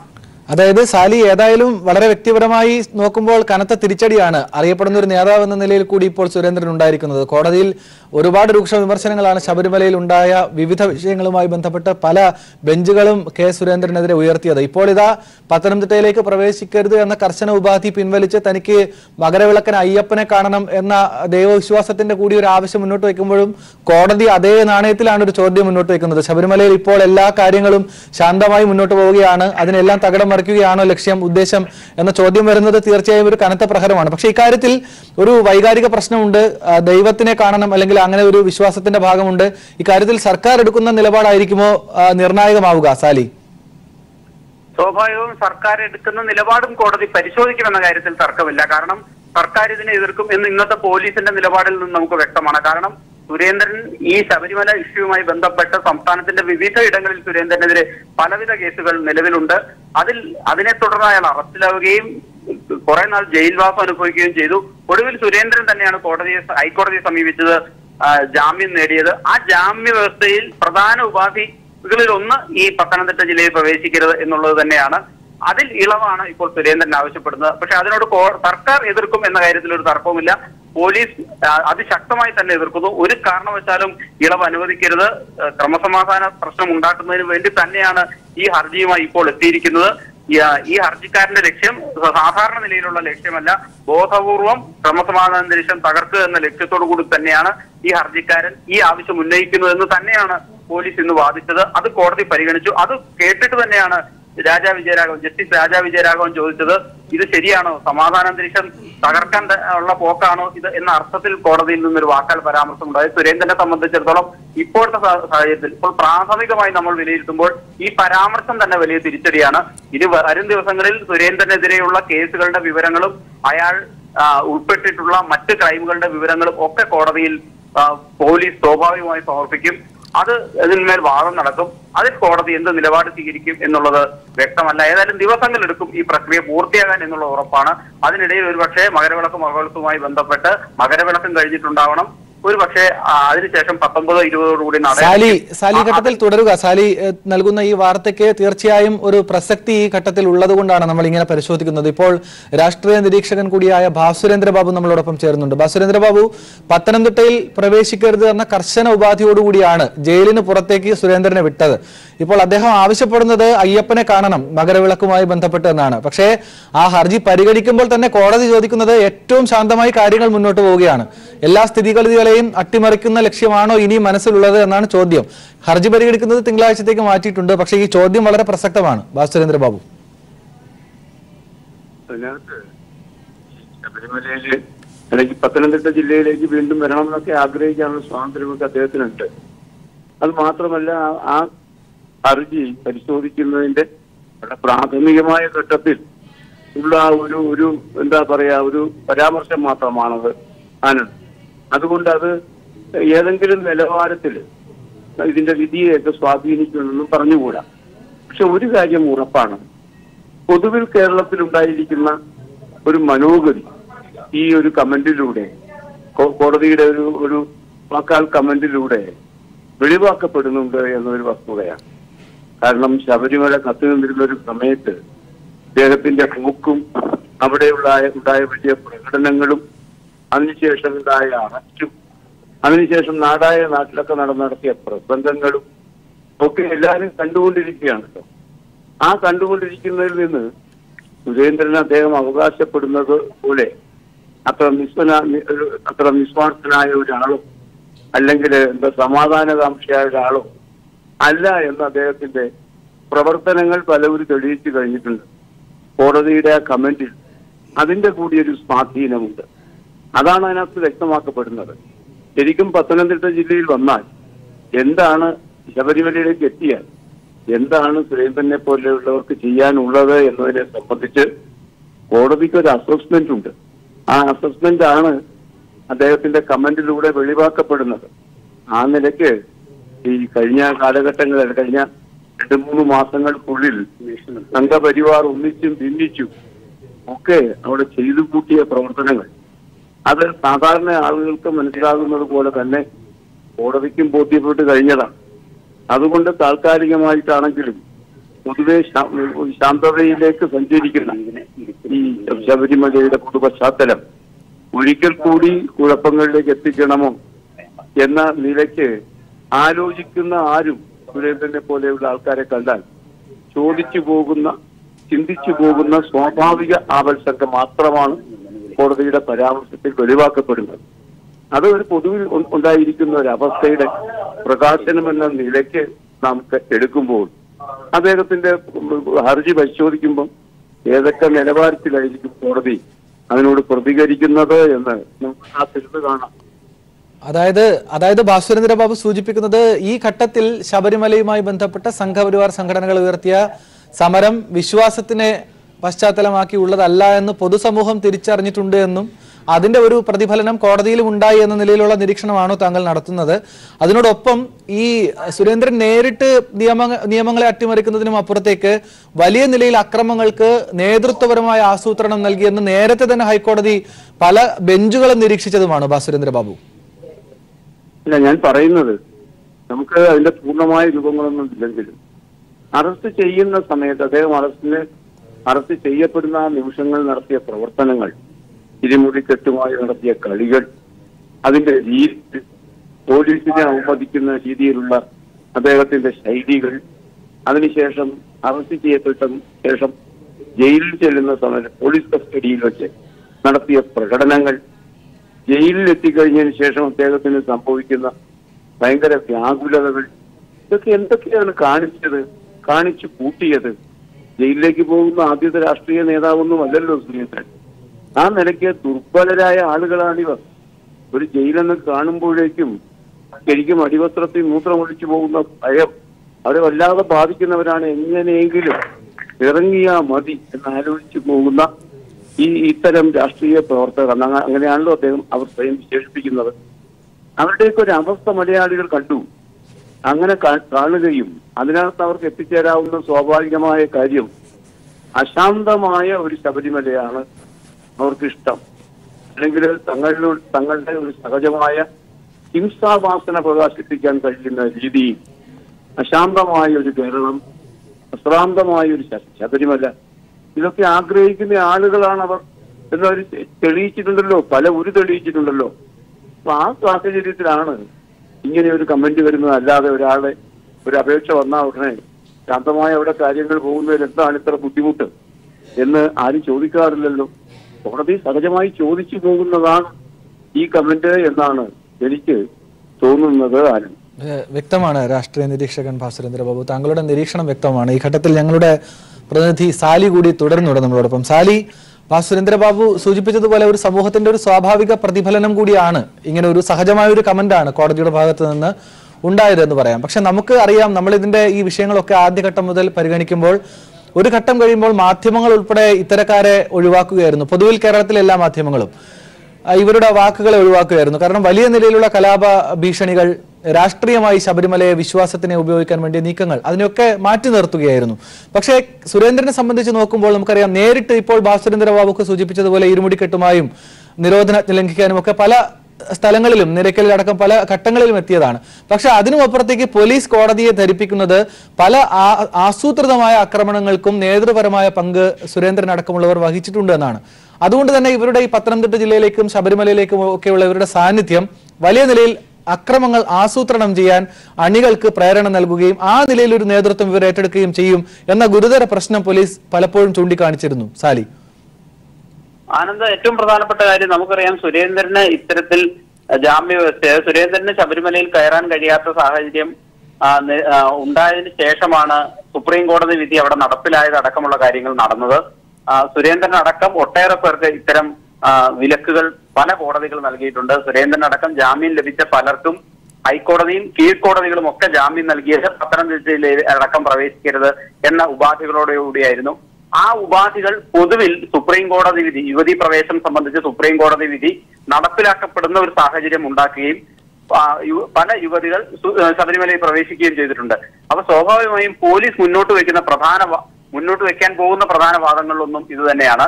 കാരണം സുരേന്ദ്രൻ അടക്കമുള്ളവര് അവിടെ എത്താതിരുന്നത് കൊണ്ട് തന്നെ സുപ്രീം കോടതി വിധി യഥാവിധി നടപ്പിലാക്കാൻ ഉള്ള സാഹചര്യം സൃഷ്ടിക്കപ്പെട്ടു എന്നുള്ള ഒരു പ്രധാന കാര്യമാണ്. മാത്രമല്ല, അതിനുശേഷം സന്നിധാനത്തടക്കം ക്രമസമാധാന പ്രശ്നങ്ങളൊന്നും ഉണ്ടായതുമില്ല. അത്തരം കാര്യങ്ങൾ സ്വാഭാവികമായും കോടതി മുമ്പാകെ വരും ദിവസങ്ങളിൽ സർക്കാർ സമർപ്പിക്കുന്ന സത്യവാങ്മൂലത്തിൽ ചൂണ്ടിക്കാട്ടുമെന്ന കാര്യത്തിൽ തർക്കമില്ല. അപ്പോ സ്വാഭാവികമായും സർക്കാർ അതിശക്തമായി തന്നെ ഇതിനെ എതിർക്കും. അതിന് മുന്നോട്ട് വെക്കാൻ സർക്കാരിന് ഒട്ടേറെ വാദങ്ങളുമുണ്ട്. അതെല്ലാം കോടതി പലതവണ മുമ്പ് പരിഗണിച്ചിട്ടുമുള്ളതാണ്. അങ്ങനെയാണ് ആ ഒരു സാഹചര്യം നിലനിൽക്കെയാണ് ഇപ്പോൾ സുരേന്ദ്രൻ വീണ്ടും കോടതിയെ സമീപിച്ചിരിക്കുന്നത്. ഈ ഒറ്റ പരാമർശത്തിൽ നിന്ന്, ജസ്റ്റിസ് രാജാ വിജയരാഘവന്റെ ഈ ഒറ്റ പരാമർശത്തിൽ നിന്ന് തന്നെ എന്താണ് കോടതിക്ക് സുരേന്ദ്രന്റെ കാര്യത്തിലുള്ള നിലപാട് എന്ന് വ്യക്തമാണ്. പക്ഷെ ഇതൊരു സാധാരണ നടപടിക്രമം എന്ന നിലയ്ക്ക് ഈ സർക്കാരിന്റെ നിലപാട് അറിയേണ്ടതുണ്ട്. സുരേന്ദ്രന്റെ അഭിഭാഷകന്റെ വാദം കേൾക്കേണ്ടതുണ്ട് കോടതിക്ക്. അതുകൊണ്ട് തന്നെ തിങ്കളാഴ്ചത്തേക്ക് കേസ് പോസ്റ്റ് ചെയ്തിരിക്കുന്നു. പൊതുവിൽ ഈ കേസിൽ ഹൈക്കോടതിയിലെയും ഹൈക്കോടതിയിലെ ജഡ്ജിമാരുടെയും നിലപാട് എന്താണ് സുരേന്ദ്രനുമായി ബന്ധപ്പെട്ട കേസുകളിൽ നിന്ന് ഈ ഒറ്റ പരാമർശത്തിൽ നിന്ന് തന്നെ വ്യക്തമാണ്. അത് സുരേന്ദ്രനെ സംബന്ധിച്ചിടത്തോളം വലിയ തിരിച്ചടിയുമാണ്. സാലി മുഹമ്മദാണ് ഹൈക്കോടതിയിൽ നിന്നുള്ള ഈ പുതിയ വാർത്തയുടെ വിശദാംശങ്ങൾ നമുക്ക് നൽകിയത്. പത്തനംതിട്ട ജില്ലയിൽ പ്രവേശിക്കാൻ അനുവദിക്കണമെന്നാവശ്യപ്പെട്ട് ഹൈക്കോടതിയിലെത്തിയ കെ സുരേന്ദ്രന് കോടതിയുടെ വിമർശനം. ശബരിമലയിൽ സ്ഥിതിഗതികൾ ശാന്തമാണെന്നും അത് നശിപ്പിക്കാനാണോ പോകുന്നതെന്നും സുരേന്ദ്രനോട് കോടതി ചോദിച്ചു. സുരേന്ദ്രന് ഇളവ് അനുവദിക്കരുതെന്ന് പോലീസും കോടതിയിൽ ആവശ്യപ്പെട്ടിട്ടുണ്ട്. ഈ ഹർജി കോടതി തിങ്കളാഴ്ച പരിഗണിക്കുന്നതിന് വേണ്ടി മാറ്റിയിട്ടുണ്ട്. ഒരിടവേള. സ്വകാര്യവൽക്കരണത്തിനെതിരെ തിരുവനന്തപുരം വിമാനത്താവളത്തിൽ ജീവനക്കാരുടെ പ്രതിഷേധം. വിമാനത്താവളം സന്ദർശിക്കാനെത്തിയ GMR ഗ്രൂപ്പ് പ്രതിനിധികളെ ജീവനക്കാർ തടഞ്ഞു. വിമാനത്താവള ലേലത്തിൽ പങ്കെടുക്കുന്നതിന് മുന്നോടിയായാണ് കമ്പനി പ്രതിനിധികൾ വിമാനത്താവള ഡയറക്ടറുമായി ചർച്ചയ്ക്ക് എത്തിയത്. ദേവസ്വം ബോർഡ് പ്രസിഡന്റ് രാജിവെച്ചെന്ന് പ്രചരിക്കുന്ന വാർത്ത തെറ്റെന്ന് മന്ത്രി കടകംപള്ളി. ദുഷ്പ്രചരണങ്ങളാണ് നടക്കുന്നതെന്നും അദ്ദേഹം പ്രതികരിച്ചു. പ്രവർത്തനങ്ങളുമായിട്ട് ബന്ധപ്പെട്ട് ഇപ്പോൾ ഉള്ളത് എരുമേലിയിലാണ്. ഞാനിപ്പോൾ സംസാരിച്ചിരുന്നു, അനാവശ്യമായിട്ടുള്ള ദുഷ്പ്രചരണമാണ് നടക്കുന്നത്. എരുമേലിയിലെ പ്രവർത്തനങ്ങൾ എന്തൊക്കെയാണെന്ന് പരിശോധിച്ച് അതിൻ്റെ ക്രമീകരണങ്ങൾ വിലയിരുത്തുന്നതിന് വേണ്ടിയിട്ട് എരുമേലിയിലുണ്ട്. വെറുതെ പറയുന്നത്. ഞാൻ ഇപ്പോൾ പത്മകുമാറായിട്ട് സംസാരിച്ചു. അങ്ങനെ യാതൊരു തരത്തിലുള്ള സംഗതിയില്ല. പത്മകുമാർ വളരെ ആക്റ്റീവായിട്ട് പ്രവർത്തന രംഗത്താണ്. കാലാവധി പൂർത്തിയാക്കും വരെ പ്രസിഡന്റ് സ്ഥാനത്ത് തുടരുമെന്ന് തിരുവിതാംകൂർ ദേവസ്വം ബോർഡ് പ്രസിഡന്റ് പത്മകുമാർ പ്രതികരിച്ചു. താൻ സ്ഥാനത്ത് നിന്ന് മാറും എന്നത് ചിലരുടെ സ്വപ്നം മാത്രമെന്നും അദ്ദേഹം പറഞ്ഞു. എങ്ങനെയാണ് ഈ മാധ്യമങ്ങൾക്ക് അങ്ങനെ ഒരു വാർത്ത കിട്ടിയതെന്ന് എത്ര ആലോചിച്ചിട്ടും എനിക്ക് പിടികിട്ടുന്നില്ല. ചിലപ്പോൾ സ്വാഭാവികമാണ്. ഞാൻ കഴിഞ്ഞ കാലഘട്ടത്തിൽ നടത്തിയിട്ടുള്ള പൊതുപ്രവർത്തനം, ആ പൊതുപ്രവർത്തനം നല്ല ഒരു സന്തോഷത്തോടു കൂടി അല്ലെങ്കിൽ മുള്ളു നിറഞ്ഞ പാതയിൽ കൂടെ തന്നെയാണ് ഞാൻ വന്നിട്ടുള്ളത്. അപ്പോൾ പലപ്പോഴും ചിലർക്കെങ്കിലും അതിന് ബുദ്ധിമുട്ടുള്ളവരുണ്ടാകും, അവരങ്ങനെ ആഗ്രഹിക്കുന്നുണ്ടാകും. ആ ആഗ്രഹം ഇപ്പോൾ തൽക്കാലം നടക്കാൻ പോകുന്നില്ല. ഗവൺമെൻറ്റുമായി ആലോചിച്ച് ദേവസ്വം ബോർഡ് മെമ്പർമാരെന്നുള്ളതായിരിക്കും ഞങ്ങൾ പരിപൂർണമായിട്ടുള്ള ഐക്യത്തോടു കൂടിയിട്ടാണ് മുമ്പോട്ട് പോകുന്നത്. കഴിഞ്ഞ വർഷം 1-ാം തീയതിയാണ് ഞാൻ പ്രസിഡന്റായിട്ട് ചുമതല ഏറ്റെടുത്തത്. കഴിഞ്ഞ വർഷം ശബരിമല സീസൺ ആരംഭിക്കുന്നത്. ആ വർഷം നന്നായിട്ട് പോയി. ഈ വർഷം ഇതുവരെ കുഴപ്പമില്ല. 3-4 ദിവസം കൂടെ ഉണ്ട് മകരവിളക്കിന്. നാളെ പന്തളത്ത് നിന്ന് നമ്മുടെ തിരുവാഭരണം ഏറ്റുവാങ്ങിച്ച് അതിനോടൊപ്പം ഞാനുണ്ടാവും. മകരവിളക്കിന് ഞാനുണ്ടാവും. നവംബർ 14-ാം തീയതിയാണ് എൻ്റെ കാലാവധി തീരുന്നത്. അതുവരെ ഉണ്ടാവുമെന്നാണ് എൻ്റെ വിശ്വാസം. മകരവിളക്കിനെത്തുന്ന തീർത്ഥാടകരുടെ സുരക്ഷാ ക്രമീകരണങ്ങളും ആവശ്യമായ അടിസ്ഥാന സൗകര്യങ്ങളും വിലയിരുത്താൻ ഹൈക്കോടതി നിയോഗിച്ച 3-അംഗ മേൽനോട്ട സമിതി സന്നിധാനത്തെത്തി പരിശോധന ആരംഭിച്ചു. Justice PR Raman, S Sirijagan, DGP A Hemachandran എന്നിവരടങ്ങിയ സംഘം ഇന്നലെ ഉച്ചയോടെ നിലയ്ക്കൽ ബേസ് ക്യാമ്പിലും പമ്പയിലുമായി പരിശോധന നടത്തിയിരുന്നു. തുടർന്ന് KSRTC, ദേവസ്വം, പോലീസ് ഉദ്യോഗസ്ഥരുമായും ചർച്ച നടത്തി നിർദ്ദേശങ്ങളും നൽകി. തീർത്ഥാടന കാലം ആരംഭിച്ചപ്പോൾ ഭക്തർ നേരിട്ട ബുദ്ധിമുട്ടുകൾ ആവർത്തിക്കാതിരിക്കാനുള്ള നടപടികൾ സ്വീകരിക്കണമെന്ന് സമിതി നിർദ്ദേശം നൽകിയിട്ടുണ്ട്. 15-ാം തീയതി വരെ സമിതി സന്നിധാനത്ത് തുടരും. ശബരിമല വിഷയത്തിൽ തന്ത്രി നിലപാട് മാറ്റണമെന്ന് എഴുത്തുകാരൻ SP നമ്പൂതിരി. ചിലരുടെ പ്രത്യേക രാഷ്ട്രീയ താൽപര്യങ്ങൾക്കും ദൈനംദിന രാഷ്ട്രീയ വ്യവഹാരങ്ങൾക്കും കക്ഷി ചേരേണ്ട ആളല്ല ഒരു തന്ത്രിയെന്നും SP നമ്പൂതിരി പീപ്പിൾ TVയുടെ അന്യോന്യം അഭിമുഖ പരിപാടിയിൽ പ്രതികരിച്ചു. അദ്ദേഹവും അറിഞ്ഞോ അറിയാതെയോ ഈ രാഷ്ട്രീയ ഗൂഢാലോചനയിൽ പങ്കാളിയായി എന്നാണ് തോന്നുന്നത്. അദ്ദേഹം തിരുത്തണമെന്നാണ് എൻ്റെ അഭിപ്രായം. കാരണം ഈ വ്യക്തമാണല്ലോ ഒരു രാഷ്ട്രീയ ഗൂഢാലോചന ഇതിന് പിന്നിലുണ്ട്. അതിൽ തന്ത്രി എന്ന് പറഞ്ഞാൽ രാഷ്ട്രീയ നിലവാരത്തിനൊക്കെ മുകളിൽ നിൽക്കേണ്ട ആളാണ്. ആത്മീയ നിലവാരം ഇപ്പോൾ വിവേകാനന്ദനെ പറ്റിയൊക്കെ നമ്മൾ പറയാറുണ്ടല്ലോ. അവരൊക്കെ അതിനൊക്കെ ഉയർത്തി നിൽക്കുന്ന ആൾക്കാരാണ്. ഈശ്വര സങ്കല്പത്തെക്കുറിച്ച് വിവേകാനന്ദൻ എന്താ പറയുന്നത്? പ്രപഞ്ച പരമാത്മാവെന്നാണ് പറയുന്നത്. ദ സോൾ ഓഫ് യൂണിവേഴ്സ് എന്നാണ് അദ്ദേഹം പറയുന്നത്. അതുപോലെയുള്ള സങ്കല്പത്തിൽ നിന്ന് നിൽക്കുകയും ആ സങ്കല്പത്തെക്കുറിച്ച് ജനങ്ങളെ ബോധവൽക്കരിക്കുകയും ചെയ്യേണ്ട ആളാണ് തന്ത്രി. അല്ലാതെ ഈ ദൈനംദിന രാഷ്ട്രീയ വ്യവഹാരങ്ങളിൽ ഇടപെട്ട് അതിൽ കക്ഷിയായി അതിൽ ചില പ്രത്യേക താല്പര്യക്കാർക്ക് മുതലെടുക്കാൻ അവസരം സൃഷ്ടിക്കുന്ന നിലയിലേക്ക് ഒരു തന്ത്രി ഒരിക്കലും താഴാൻ പാടില്ലെന്ന് വിശ്വസിക്കുന്ന ആളാണ് ഞാൻ. 2 ദിവസത്തെ സന്ദർശനത്തിനായി കോൺഗ്രസ് അധ്യക്ഷൻ രാഹുൽ ഗാന്ധിയും UAE-യിൽ എത്തി.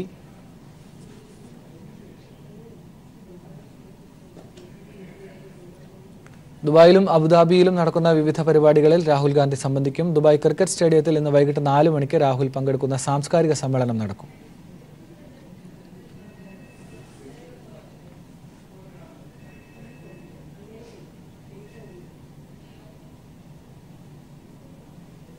ഹൈക്കോടതിയിൽ നിന്ന് മറ്റൊരു വാർത്ത കൂടി വരുന്നുണ്ട്. വാറ്റ് നികുതി കേസിൽ സംസ്ഥാന സർക്കാരിന് വിജയം എന്ന നിലയിൽ സൂചനകൾ വരുന്നു. സാലി ചേർന്നുണ്ട്. സാലി, എന്താണ് വിശദാംശം?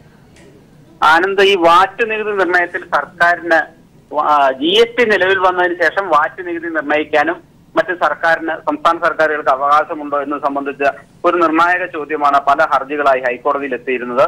അത് ഏതാണ്ട് 3250 ഹർജികൾ സംസ്ഥാന സർക്കാരിനെതിരെ വിവിധ വ്യാപാരികൾ, സ്വർണ്ണ വ്യാപാരികൾ അടക്കമുള്ളവർ സമർപ്പിച്ചിരുന്നു. അതിൽ കോടതി വിധി പറഞ്ഞിരിക്കുന്നു. അതായത് വാറ്റ് നികുതി നിർണയത്തിൽ സർക്കാരിന് അവകാശമുണ്ട്. GST നടപ്പാക്കിയ ശേഷം വാറ്റ് പുനർനിർണയിച്ച സർക്കാരിന്റെ നടപടി അതിൽ തെറ്റില്ല എന്നുള്ളതാണ് കോടതി വ്യക്തമാക്കിയിരിക്കുന്നത്. ഇതുവഴി 1821 കോടി രൂപയുടെ വരുമാനമാണ് സർക്കാരിന് ഉണ്ടാകാൻ പോകുന്നത്. 1800 കോടിയിലധികം രൂപയുടെ നികുതി കുടിശ്ശിക അടയ്ക്കാൻ ആവശ്യപ്പെട്ട വിവിധ വ്യാപാരികൾക്ക് സർക്കാർ നോട്ടീസ് നൽകിയിരുന്നു. ആ നോട്ടീസിനെതിരെയാണ് വ്യാപാരികൾ കോടതിയെ സമീപിച്ചിരുന്നത്. വ്യാപാരികളുടെ ഹർജികൾ കോടതി തള്ളി. സർക്കാരിന് ഇതിന് അധികാരമുണ്ട് എന്നുള്ളതാണ് കോടതി ഇപ്പോൾ വ്യക്തമാക്കിയിരിക്കുന്നത്. അതിനർത്ഥം 1800 കോടി രൂപ സർക്കാരിന് ഇനി ഈ വ്യാപാരികളിൽ നിന്ന് പിരിച്ചെടുക്കാം എന്നുള്ളതാണ് ഈ ഉത്തരവിന്റെ ഒരു ബാക്കി.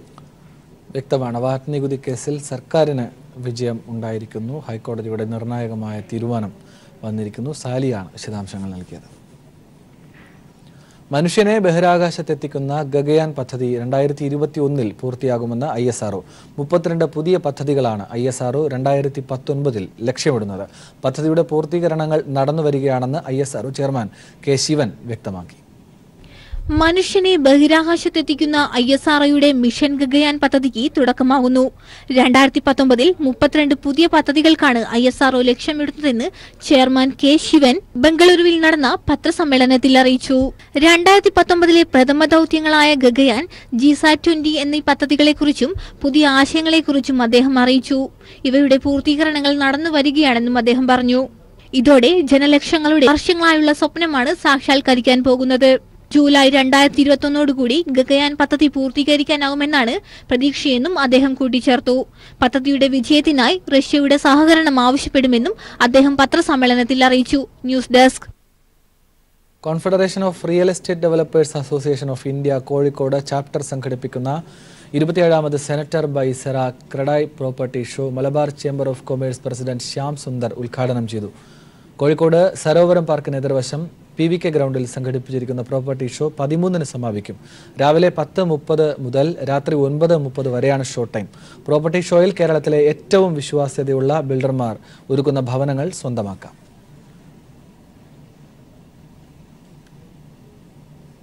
CBIയുടെ വിശ്വാസ്യത സംരക്ഷിക്കാനാണ് താൻ ശ്രമിച്ചതെന്നും നിസ്സാരമായ ആരോപണങ്ങളുടെ പേരിൽ തന്നെ പുറത്താക്കുകയായിരുന്നുവെന്നും അലോക് വർമ്മയ്ക്കെതിരായ ആരോപണങ്ങളിൽ മിക്കതിനും തെളിവില്ലെന്നും തുടരന്വേഷണം ആവശ്യമാണെന്നുള്ള CVC റിപ്പോർട്ട് പരിഗണിച്ച് അദ്ദേഹത്തെ CBI തലപ്പത്തു നിന്ന് മാറ്റിയത് അന്യായമാണെന്നും കോൺഗ്രസും പറഞ്ഞു.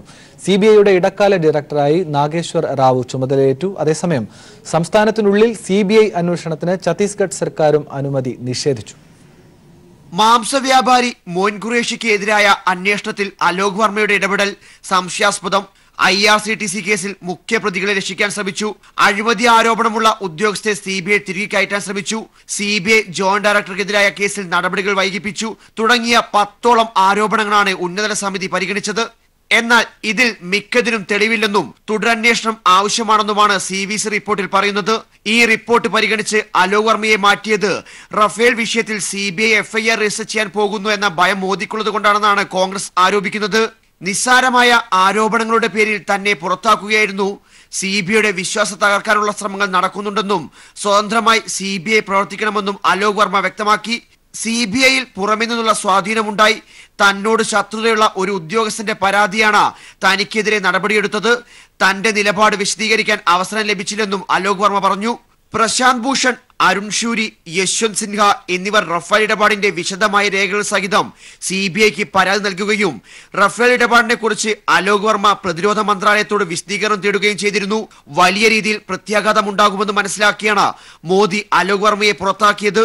സംസ്ഥാനത്തിനുള്ളിൽ CBI അന്വേഷണത്തിന് ആന്ധ്രാപ്രദേശിനും പശ്ചിമ ബംഗാളിനും പിന്നാലെ ഛത്തീസ്ഗഡും അനുമതി നിഷേധിച്ചു. ഈ തീരുമാനം അറിയിച്ച് സംസ്ഥാന മുഖ്യമന്ത്രി ഭൂപേഷ് ബാഗൽ കേന്ദ്ര സർക്കാരിന് കത്തയച്ചു. 2001-ലാണ് ഛത്തീസ്ഗഡ് സർക്കാർ CBIക്ക് അന്വേഷണാധികാരം നൽകി ഉത്തരവിറക്കിയത്.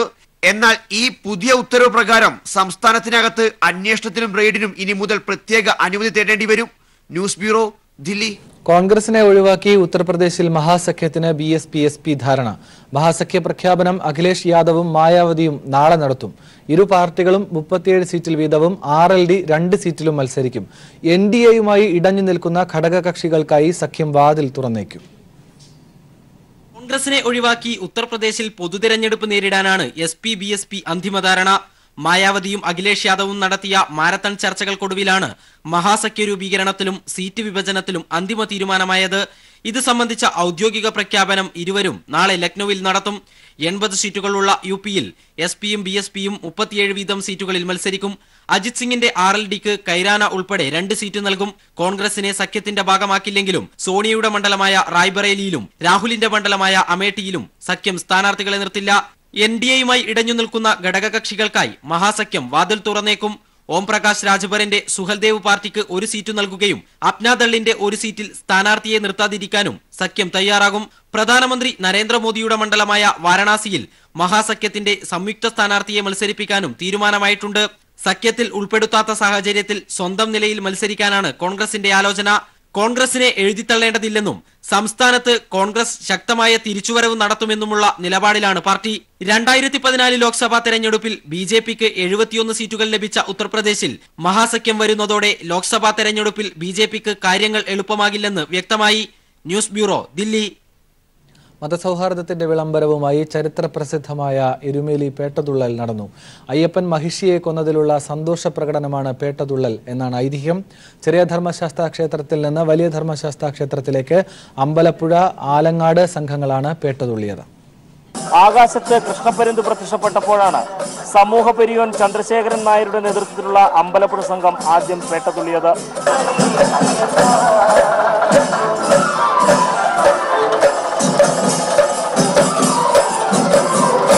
ശ്രീധർമ്മ ധർമ്മശാസ്ത്ര ക്ഷേത്രത്തിൽ നിന്ന് പേട്ടതുള്ളിയെത്തിയ അമ്പലപ്പുഴ സംഘത്തിന് എരുമേലി നൈനാർ പള്ളിയിൽ ജമാഅത്ത് ഭാരവാഹികൾ സ്വീകരണം നൽകി.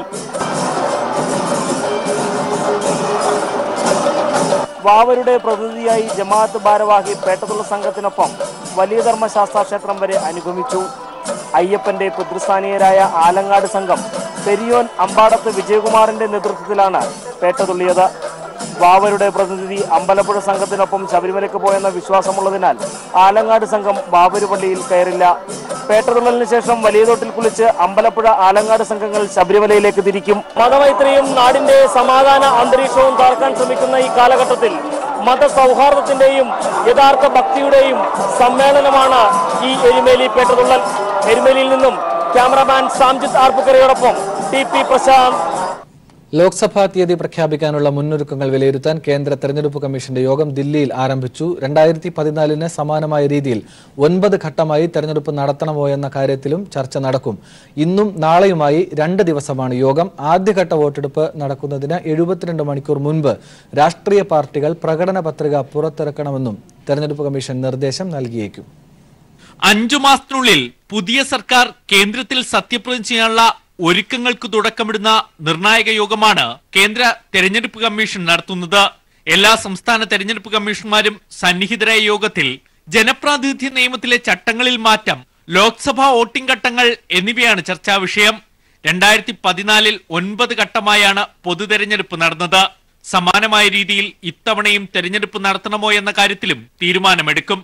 തെരഞ്ഞെടുപ്പ് ചട്ടത്തിലെ മാറ്റങ്ങൾ സംബന്ധിച്ച് ഡെപ്യൂട്ടി ഇലക്ഷൻ കമ്മീഷണർ ഉമേഷ് സിൻഹയുടെ നേതൃത്വത്തിലുള്ള 14 അംഗ സമിതി തയ്യാറാക്കിയ റിപ്പോർട്ട് കഴിഞ്ഞ ദിവസം മുഖ്യ തെരഞ്ഞെടുപ്പ് കമ്മീഷണർക്ക് സമർപ്പിച്ചിരുന്നു. ആദ്യഘട്ട വോട്ടെടുപ്പിന് 72 മണിക്കൂറിന് മുമ്പ് രാഷ്ട്രീയ പാർട്ടികൾ പ്രകടന പത്രിക പുറത്തിറക്കണമെന്നതാണ് പ്രധാന നിർദ്ദേശം. 2014 തെരഞ്ഞെടുപ്പ് സമയത്ത് ആദ്യഘട്ട വോട്ടിംഗ് നടക്കുമ്പോഴാണ് BJP പ്രകടന പത്രിക പുറത്തിറക്കിയത്. ഇത് ഏറെ വിവാദമായിരുന്നു. വോട്ടർമാരെ സ്വാധീനിക്കുന്ന നടപടിയാണെന്ന് ചൂണ്ടിക്കാട്ടി മറ്റു പാർട്ടികൾ കമ്മീഷനെ സമീപിക്കുകയും ചെയ്തു. നിശബ്ദ പ്രചാരണ സമയത്ത് സ്ഥാനാർത്ഥികൾ മാധ്യമങ്ങൾക്ക് അഭിമുഖം നൽകുന്നത് നിരോധിക്കണം, ഈ സമയത്ത് വോട്ടർമാരെ നേരിട്ട് കാണുന്ന നിർത്തണം തുടങ്ങിയ നിർദ്ദേശങ്ങളും റിപ്പോർട്ടിലുണ്ട്.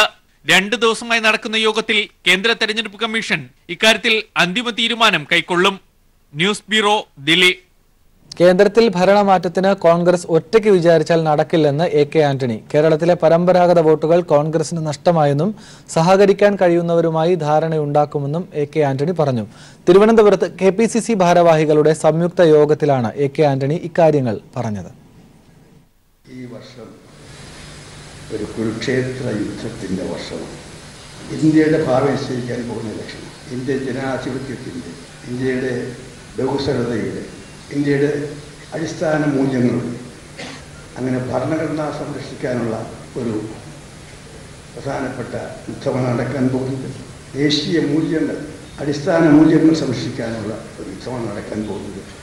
ഇത്തവണ നമുക്ക് കൈപ്പിഴ പറ്റിയാൽ, ഇന്ത്യയിലെ ജനാധിപത്യ മതേതരവാദികൾക്ക് കൈപ്പിഴ പറ്റിയാൽ, രണ്ടാമതൊരിക്കൽ കൂടി ഇന്ന് രാജ്യം ഭരിക്കുന്ന RSS നിയന്ത്രിക്കുന്ന ഒരു ഗവൺമെൻറ് കണ്ടിട്ട് വന്നാൽ ആദ്യം തകർക്കാൻ പോകുന്നത് ഇന്ത്യയുടെ ഭരണഘടനയായിരിക്കും. BJP ദേശീയ കൗൺസിൽ യോഗം ദില്ലിയിൽ പുരോഗമിക്കുന്നു. ലോക്സഭാ തെരഞ്ഞെടുപ്പിന്റെ മുന്നൊരുക്കങ്ങൾക്കായാണ് യോഗം ചേരുന്നത്. രാജ്യത്തിന്റെ വിവിധ ഭാഗങ്ങളിൽ നിന്നുള്ള 12,000-ഓളം പ്രതിനിധികൾ 2 ദിവസം നീണ്ടുനിൽക്കുന്ന കൗൺസിലിൽ പങ്കെടുക്കും. രാംലീല മൈതാനിയിൽ നടക്കുന്ന കൗൺസിൽ യോഗത്തിൽ നരേന്ദ്രമോദിയും പാർട്ടി അധ്യക്ഷനും പ്രതിനിധികളെ അഭിസംബോധന ചെയ്യും. വൈകിട്ട് ദേശീയ നിർവാഹക സമിതി യോഗത്തിൽ ദേശീയ അധ്യക്ഷൻ അമിത്ഷാ പ്രസംഗിക്കും. നാളെ രാവിലെ മുതൽ നടക്കുന്ന ദേശീയ കൗൺസിൽ യോഗത്തിൽ പ്രധാനമന്ത്രി മുഴുവൻ സമയവും പങ്കെടുക്കും. വിവിധ സംസ്ഥാനങ്ങളിലെ തെരഞ്ഞെടുപ്പ് സഖ്യം, ലോക്സഭാ മണ്ഡലങ്ങളിലെ പ്രവർത്തനങ്ങൾ, തെരഞ്ഞെടുപ്പ് തന്ത്രം എന്നിവ കൗൺസിലിൽ ചർച്ചയാവും. പത്തനംതിട്ട ജില്ലയിൽ 2011 തടവുകാരെ വിട്ടയച്ച സർക്കാർ ഉത്തരവ് ഹൈക്കോടതി റദ്ദാക്കിയത് 209 തടവുകാരെ വിട്ടയച്ച നടപടി. 10 വർഷം തടവ് അനുഭവിച്ചവരെയാണ് 2011 വിട്ടയച്ചത്. തടവ് ശിക്ഷ അനുഭവിച്ചവർക്ക് ഇളവ് അനുവദിച്ചുകൊണ്ടുള്ള 2011 സർക്കാർ ഉത്തരവ് കോടതി റദ്ദാക്കി. തടവുകാർക്ക് ശിക്ഷ ഇളവ് നൽകാൻ സർക്കാരിന് അധികാരമുണ്ടെങ്കിലും അതിന് മതിയായ കാരണങ്ങൾ വേണമെന്ന് കോടതി ചൂണ്ടിക്കാട്ടി. 2011 ഉത്തരവിൽ മതിയായ കാരണങ്ങൾ ഇല്ലാതെയും ചിലരെ വിട്ടയച്ചുവെന്നും കോടതി വിലയിരുത്തി. ഈ സാഹചര്യത്തിൽ ഇളവ് ലഭിച്ചവരുടെ പട്ടിക സർക്കാർ പുനഃപരിശോധിക്കണം. ഇക്കാര്യത്തിൽ 6 മാസത്തിനകം ഗവർണർ തീരുമാനമെടുക്കണം. പരിശോധനയ്ക്ക് ശേഷം യോഗ്യതയില്ലെങ്കിൽ ശേഷിക്കുന്ന ശിക്ഷാ കാലയളവ് വിട്ടയക്കപ്പെട്ടവർ അനുഭവിക്കേണ്ടി വരുമെന്നും കോടതി വ്യക്തമാക്കി. 2011 ഗാന്ധി ജയന്തിയോടനുബന്ധിച്ചായിരുന്നു തടവുകാർക്ക് ശിക്ഷാ ഇളവ് പ്രഖ്യാപിച്ചത്. News bureau, Kochi. അയോഗ്യനാക്കിയ ഹൈക്കോടതി നടപടി ചോദ്യം ചെയ്ത് മുസ്ലിം ലീഗ് നേതാവ് KM ഷാജി സമർപ്പിച്ച ഹർജിയിൽ മുൻ ഉത്തരവ് ആവർത്തിച്ച് സുപ്രീംകോടതി. ഷാജിക്ക് നിയമസഭാ സമ്മേളനത്തിൽ പങ്കെടുക്കാമെന്നും ആനുകൂല്യങ്ങൾ ലഭിക്കില്ലെന്നും കോടതി ഉത്തരവിട്ടു. വോട്ടെടുപ്പിൽ പങ്കെടുക്കാൻ കഴിയില്ല. തെരഞ്ഞെടുപ്പിൽ വർഗീയ പ്രചരണം നടത്തിയ സംഭവത്തിൽ KM ഷാജിയെ അയോഗ്യനാക്കിയ ഹൈക്കോടതി ഉത്തരവ് ചോദ്യം ചെയ്തുള്ള ഹർജിയിൽ മുൻ ഉത്തരവ് ആവർത്തിച്ച് സുപ്രീം കോടതി. നിയമസഭാ സമ്മേളനത്തിൽ പങ്കെടുക്കാമെന്നും എന്നാൽ ആനുകൂല്യങ്ങൾ ലഭിക്കില്ലെന്നും ഉത്തരവിട്ടു. നിയമസഭാ വോട്ടെടുപ്പിൽ പങ്കെടുക്കാൻ കഴിയില്ലെന്ന മുൻ ഉത്തരവും കോടതി ആവർത്തിച്ചു. അഴീക്കോട് മണ്ഡലത്തിൽ നിന്നുള്ള CPIM പ്രവർത്തകൻ TV ബാലൻ നൽകിയ ഹർജിയിലാണ് ഹൈക്കോടതി ഷാജിയുടെ തെരഞ്ഞെടുപ്പ് റദ്ദാക്കി രണ്ടാമത്തെ ഉത്തരവ് പുറപ്പെടുവിച്ചത്. എതിർ സ്ഥാനാർത്ഥി MV നികേഷ് കുമാർ നൽകിയ ഹർജിയിൽ നേരത്തെ ഹൈക്കോടതി തെരഞ്ഞെടുപ്പ് റദ്ദാക്കിക്കൊണ്ട് ഉത്തരവിട്ടിരുന്നു. ഇതിനെതിരായ ഹർജി പരിഗണിച്ച സുപ്രീം കോടതി നേരത്തെ ഷാജിക്ക് നിയമസഭാ സമ്മേളനത്തിൽ പങ്കെടുക്കാൻ അനുമതി നൽകിയിരുന്നു. അഴീക്കോട് തെരഞ്ഞെടുപ്പും MLA സ്ഥാനവും റദ്ദാക്കിയ ഹൈക്കോടതി നടപടി ചോദ്യം ചെയ്ത് ഷാജി സമർപ്പിച്ച 2 ഹർജികളും ഒരുമിച്ച് പരിഗണിക്കാൻ ജസ്റ്റിസ് AK സിക്രി അധ്യക്ഷനായ ബെഞ്ച് തീരുമാനിച്ചു. തെരഞ്ഞെടുപ്പ് നേട്ടത്തിനായി വർഗീയ വിദ്വേഷം പരത്തുന്ന ലഘുലേഖ പ്രചരിപ്പിച്ചതിനാണ് KM ഷാജിയെ ഹൈക്കോടതി അയോഗ്യനാക്കിയത്. അമുസ്ലിമിന് വോട്ട് ചെയ്തതെന്നും അവർ ചെകുത്താന്റെ കൂടെ അന്തിയുറങ്ങേണ്ടവരാണെന്നും മുസ്ലിമായ ഷാജിക്ക് വോട്ട് ചെയ്യണമെന്നും അഭ്യർത്ഥിച്ചുള്ള ലഘുലേഖയാണ് ഷാജി വിതരണം ചെയ്തത്. News bureau, Delhi. കരിമണൽ സംസ്ഥാനത്തിന്റെ സമ്പത്തെന്ന് വ്യവസായ മന്ത്രി EP ജയരാജൻ. കരിമണൽ ഖനനത്തിൽ അശാസ്ത്രീയതയുണ്ടോ എന്ന് പരിശോധിക്കും. ഇതുമായി ബന്ധപ്പെട്ട സമരത്തിനു പിന്നിൽ നാട്ടുകാർ തന്നെയാണോ എന്നത് പരിശോധിക്കേണ്ടതാണെന്നും മന്ത്രി തിരുവനന്തപുരത്ത് പ്രതികരിച്ചു. തീർച്ചയായും പരിശോധിക്കാം. അത് IRU ആണ് അവിടെ മൈനിങ് നടത്തുന്നത്. പക്ഷേ മൈനിങ് നടത്തുന്നതിൽ അങ്ങനെ പ്രത്യേകിച്ച് പരാതി ഉണ്ടാകേണ്ട ഒരു കാര്യം കാണുന്നില്ല. അത് പരിശോധിച്ച് എന്താണെന്ന് നോക്കി. ഈ കരിമണലെന്ന് പറയുന്നത് പ്രകൃതി നമുക്ക് തരുന്നൊരു വൻ സമ്പത്താണ്. ഇപ്പം അതിന് വളരെ ചെറിയ ശതമാനം ശേഖരിക്കാൻ സാധിക്കുന്നു. ഞാൻ നോക്കാം എന്താണെന്നുള്ളത് പരിശോധിക്കുക. എന്താണ് അശാസ്ത്രീയത എന്നുള്ളത് പരിശോധിച്ച് അശാസ്ത്രീയമായിട്ടൊന്നും ചെയ്യാൻ പാടില്ല എന്നുള്ളതാണ്. സയൻറ്റിഫിക്കായി വളരെ എളുപ്പം ചെയ്ത് ബുദ്ധിമുട്ടില്ലാതെ തന്നെ കാര്യങ്ങൾ ചെയ്യാൻ സാധിക്കും. പിന്നെ എന്താണ് അവിടെ സംഭവിച്ചതെന്നുള്ളത് ഞാൻ പരിശോധിക്കും. നാട്ടുകാർ തന്നെയാണോ പറയുന്നത് എന്നുള്ളത് കൂടി ഒന്ന് വെരിഫൈ ചെയ്താണ്. ആലപ്പാട്ടെ കരിമണൽ ഖനനത്തിൽ പൊതുമേഖലാ സ്ഥാപനത്തിനെതിരായ നീക്കം ഗവൺമെന്റ് അനുവദിക്കില്ലെന്ന് മന്ത്രി J മേഴ്സിക്കുട്ടിയമ്മ. കടൽ തീരം സംരക്ഷിച്ചുകൊണ്ട് ഖനനം എന്നതാണ് സർക്കാർ നയമെന്നും സ്വകാര്യ വ്യക്തികൾക്ക് ഖനനത്തിന് അനുമതി നൽകില്ലെന്നും മേഴ്സിക്കുട്ടിയമ്മ അറിയിച്ചു. സ്വകാര്യവൽക്കരണത്തിനെതിരെ തിരുവനന്തപുരം വിമാനത്താവളത്തിൽ ജീവനക്കാരുടെ പ്രതിഷേധം. വിമാനത്താവളം സന്ദർശിക്കാനെത്തിയ GMR ഗ്രൂപ്പ് പ്രതിനിധികളെ ജീവനക്കാർ തടഞ്ഞു. വിമാനത്താവള ലേലത്തിൽ പങ്കെടുക്കുന്നതിന് മുന്നോടിയായാണ് കമ്പനി പ്രതിനിധികൾ വിമാനത്താവള ഡയറക്ടറുമായി ചർച്ചയ്ക്ക് എത്തിയത്. ദേവസ്വം പ്രസിഡന്റ് രാജിവെച്ചെന്ന് പ്രചരിക്കുന്ന വാർത്ത തെറ്റെന്ന് മന്ത്രി കടകംപള്ളി. ദുഷ്പ്രചരണങ്ങളാണ് നടക്കുന്നതെന്നും അദ്ദേഹം പ്രതികരിച്ചു. മകരവിളക്കിന്റെ പ്രവർത്തനങ്ങളുമായിട്ട് ബന്ധപ്പെട്ട് ഇപ്പോൾ ഉള്ളത് എരുമേലിയിലാണ്. ഞാനിപ്പോൾ സംസാരിച്ചിരുന്നു. അനാവശ്യമായിട്ടുള്ള ദുഷ്പ്രചരണമാണ് നടക്കുന്നത്. എരുമേലിയിലെ പ്രവർത്തനങ്ങൾ എന്തൊക്കെയാണെന്ന് പരിശോധിച്ച് അതിൻ്റെ ക്രമീകരണങ്ങൾ വിലയിരുത്തുന്നതിന് വേണ്ടിയിട്ട് എരുമേലിയിലുണ്ട്. വെറുതെ പറയുന്നത്. ഞാൻ ഇപ്പോൾ പത്മകുമാറായിട്ട് സംസാരിച്ചു.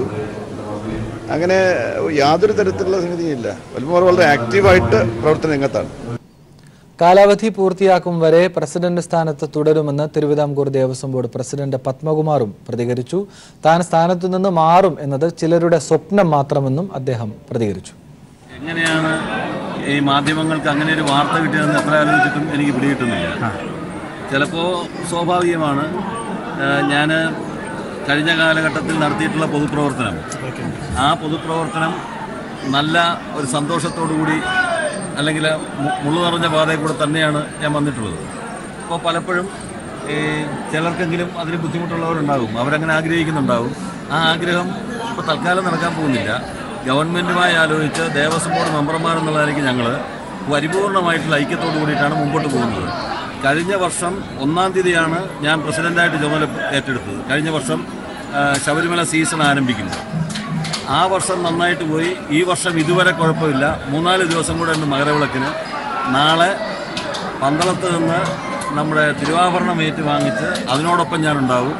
മകരവിളക്കിന് ഞാൻ ഉണ്ടാവും. നവംബർ 14-ാം തീയതിയാണ് എൻ്റെ കാലാവധി തീരുന്നത്. അതുവരെ ഉണ്ടാവുമെന്നാണ് എൻ്റെ വിശ്വാസം. മകരവിളക്കിന് എത്തുന്ന തീർത്ഥാടകരുടെ സുരക്ഷാ ക്രമീകരണങ്ങളും ആവശ്യമായ അടിസ്ഥാന സൗകര്യങ്ങളും വിലയിരുത്താൻ ഹൈക്കോടതി നിയോഗിച്ച 3-അംഗ മേൽനോട്ട സമിതി സന്നിധാനത്തെത്തി പരിശോധന ആരംഭിച്ചു. Justice PR Raman, S Sirijagan, DGP A Hemachandran എന്നിവരടങ്ങിയ സംഘം ഇന്നലെ ഉച്ചയോടെ നിലയ്ക്കൽ ബേസ് ക്യാമ്പിലും പമ്പയിലുമായി പരിശോധന നടത്തിയിരുന്നു. തുടർന്ന് KSRTC, ദേവസ്വം, പോലീസ് ഉദ്യോഗസ്ഥരുമായും ചർച്ച നടത്തി നിർദ്ദേശങ്ങളും നൽകി. തീർത്ഥാടന കാലം ആരംഭിച്ചപ്പോൾ ഭക്തർ നേരിട്ട ബുദ്ധിമുട്ടുകൾ ആവർത്തിക്കാതിരിക്കാനുള്ള നടപടികൾ സ്വീകരിക്കണമെന്ന് സമിതി നിർദ്ദേശം നൽകിയിട്ടുണ്ട്. 15-ാം തീയതി വരെ സമിതി സന്നിധാനത്ത് തന്നെ തുടരും. ശബരിമല വിഷയത്തിൽ തന്ത്രി നിലപാട് മാറ്റണമെന്ന് എഴുത്തുകാരൻ SP നമ്പൂതിരി. ചിലരുടെ പ്രത്യേക രാഷ്ട്രീയ താൽപര്യങ്ങൾക്കും ദൈനംദിന രാഷ്ട്രീയ വ്യവഹാരങ്ങൾക്കും കക്ഷി ചേരേണ്ട ആളല്ല ഒരു തന്ത്രിയെന്നും SP നമ്പൂതിരി പറഞ്ഞു. പീപ്പിൾ TVയുടെ അന്യോന്യം അഭിമുഖ പരിപാടിയിലായിരുന്നു അദ്ദേഹത്തിന്റെ പ്രതികരണം. അദ്ദേഹവും അറിഞ്ഞോ അറിയാതെയോ ഈ രാഷ്ട്രീയ ഗൂഢാലോചനയിൽ പങ്കാളിയായി എന്നാണ് തോന്നുന്നത്. അദ്ദേഹം തിരുത്തണമെന്നാണ് എൻ്റെ അഭിപ്രായം. കാരണം ഈ വ്യക്തമാണല്ലോ, ഒരു രാഷ്ട്രീയ ഗൂഢാലോചന ഇതിന് പിന്നിലുണ്ട്. അതിൽ തന്ത്രി എന്ന് പറഞ്ഞാൽ രാഷ്ട്രീയ നിലവാരത്തിനൊക്കെ മുകളിൽ നിൽക്കേണ്ട ആളാണ്. ആത്മീയ നിലവാരം, ഇപ്പോൾ വിവേകാനന്ദനെ പറ്റിയൊക്കെ നമ്മൾ പറയാറുണ്ടല്ലോ, അവരൊക്കെ അതിനൊക്കെ ഉയർത്തി നിൽക്കുന്ന ആൾക്കാരാണ്. ഈശ്വര സങ്കല്പത്തെക്കുറിച്ച് തന്നെ വിവേകാനന്ദൻ എന്നാണ് പറയുന്നത്, പ്രപഞ്ച പരമാത്മാവെന്നാണ് പറയുന്നത്, ദ സോൾ ഓഫ് യൂണിവേഴ്സ് എന്നാണ് അദ്ദേഹം പറയുന്നത്. അതുപോലെയുള്ള സങ്കല്പത്തിൽ നിന്ന് നിൽക്കുകയും ആ സങ്കല്പത്തെക്കുറിച്ച് ജനങ്ങളെ ബോധവൽക്കരിക്കുകയും ചെയ്യേണ്ട ആളാണ് തന്ത്രി. അല്ലാതെ ഈ ദൈനംദിന രാഷ്ട്രീയ വ്യവഹാരങ്ങളിൽ ഇടപെട്ട് അതിൽ കക്ഷിയായി അതിൽ ചില പ്രത്യേക താല്പര്യക്കാർക്ക് മുതലെടുക്കാൻ അവസരം സൃഷ്ടിക്കുന്ന നിലയിലേക്ക് ഒരു തന്ത്രി ഒരിക്കലും താഴാൻ പാടില്ലെന്ന് വിശ്വസിക്കുന്ന ആളാണ് ഞാൻ.